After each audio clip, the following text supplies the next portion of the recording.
আসসালামু আলাইকুম, সবাই কেমন আছেন? আলহামদুলিল্লাহ আমি ভালো আছি। রেডি হয়ে গেলাম, যাব বাইরে। তো চলেন দেখি কোথায় যাব। যেখানেই যাই পানির বোতল সাথে করে নিয়ে যাই। আপনাদের ভাইয়া ওয়েট করছে আমাদের জন্য। আমি এত সাজুগুজু করি না, কিন্তু আমার ছেলের একটু দেরি হচ্ছিল।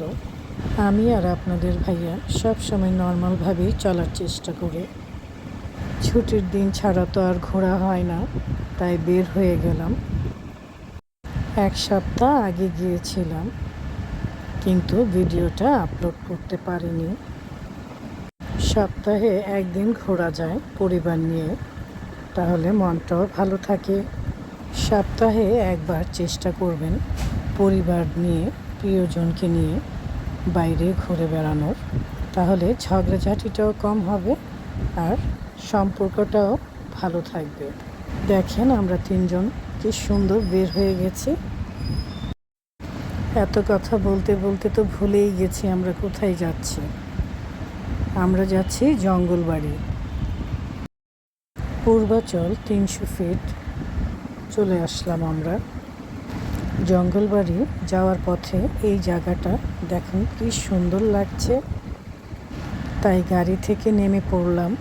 এখানে প্রচুর বাতাস ছিল, গাছগুলো কিভাবে দুলছে দেখেন। আমার ছেলেও সুন্দর সুন্দর পোজ দিয়ে ছবি তুলছে। ঘাসগুলো দেখেন কত বড় হয়ে গেছে আর কি সুন্দর বাতাসে দুলছে, কি অপরূপ দৃশ্য। আর ছেলে গাড়িতে উঠেছে, বাবা ছবি তুলে দিচ্ছে। যেহেতু আমি ভিডিও বানাই, এই ধরনের পরিবেশ দেখলে খুবই ভালো লাগে আমার, আর ভিডিও করতেও ভালো লাগে। শুধু আমরা যে এখানে নেমেছি তা না, এখানে মোটামুটি অনেকেই দাঁড়িয়ে দাঁড়িয়ে ভিডিও করছিল, আমরাও করছিলাম। আবারও গাড়িতে উঠে গেলাম। ঢাকা সিটির মধ্যে এত সুন্দর একটা জায়গা চিন্তা করা যায়? আমার তো খুবই ভালো লাগছিল। চলে আসলাম জঙ্গলবাড়ি। আপনাদের ভাইয়া টিকিট কাটছে। টিকিট কেটে আমরা একটু সামনের দিকে গাড়িটা নিয়ে যাচ্ছি, কারণ গাড়ি রাখতে হলে সামনে যেতে হবে। এই দিক দিয়ে প্রবেশ করতে হয়।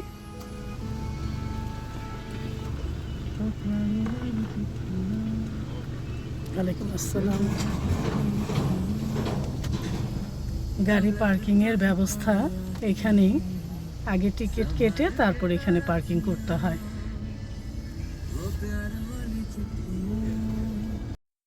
আমরা গাড়ি থেকে নেমে চারপাশটা দেখছিলাম, খারাপ না, ভালোই লাগছিল।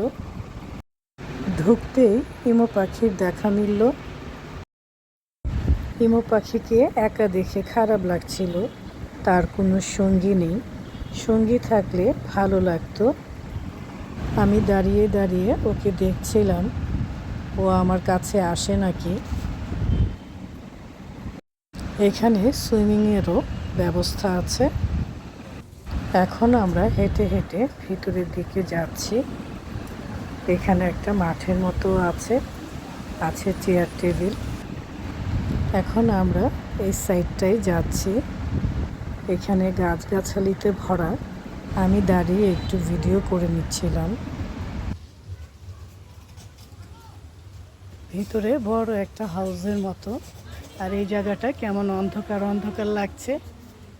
গাছের শিকড়গুলো একদম জঙ্গলের মতোই লাগছে।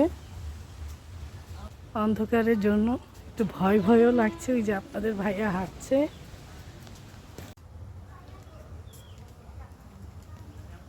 কেমন লাগতেছে এই জায়গাটা? ভয় লাগতেছে? কেমন অন্ধকার, ভয় লাগতেছে। এই সিচুয়েশনটা তৈরি করাতে ভালো হয়েছে, জঙ্গলের সাথে একটা মিল আছে। জঙ্গল বাড়িটা খুব একটা বড় না হলেও ঘোরার জন্য ভালোই। এখানে সুন্দর একটা গার্ডেন এরিয়া আছে, খুব সুন্দর একটা প্লেস। জঙ্গল বাড়িতে এসে জঙ্গল বাড়ির গাছগাছালি দেখে, ফুল দেখে খুবই ভালো লাগলো। বাচ্চাদের নিয়ে, ফ্যামিলি নিয়ে ঘুরতে আসলে ওরা খুবই খুশি হবে। একটা খেলার জায়গা আছে, বাচ্চারা খুবই এনজয় করবে। আজকে এখানে ফ্যামিলি নিয়ে অনেকেই বেড়াতে এসেছে। বসার জন্য সুন্দর চেয়ার টেবিল আছে। আমি আর আপনাদের ভাইয়া দুজনে বসে গল্প করছিলাম। এমন প্রাকৃতিক পরিবেশে বসতে কার না ভালো লাগে বলেন? কি বাতাস, গাছগুলো কিভাবে নড়ছে। আমাকে আপনাদের ভাইয়া আর আমার ছেলে সুন্দর সুন্দর ভিডিও করে দিচ্ছিল, ছবি তুলে দিচ্ছিল। এখানে আছে দোলনা, তাই আমি হেঁটে হেঁটে দোলনার দিকে যাচ্ছিলাম। একটু ভিজা, কোনো অসুবিধা নেই, পালানো যাচ্ছে। দোলনা দেখে এখন একটু বসি।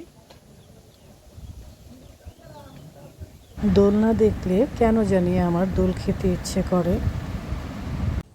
অল্প কিছু সময়ের জন্য আসলেও জঙ্গল বাড়িতে বিকেল বেলায় খুবই ভালো কাটলো।